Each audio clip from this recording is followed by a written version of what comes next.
Ancient baby bottles.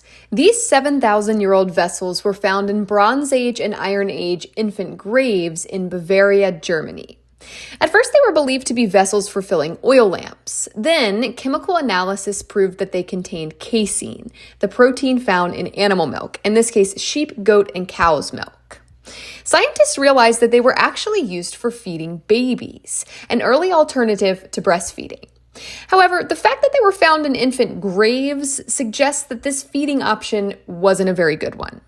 In fact, up until around 120 years ago, to forego breastfeeding or to forego employing or enslaving a wet nurse to do it for you was basically a death sentence for the baby. Until then, humans tried and failed to come up with a breastfeeding alternative, mostly out of necessity.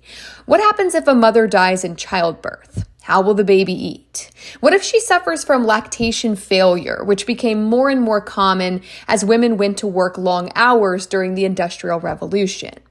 But early bottles were hard to clean and quickly became bacteria-laden death traps.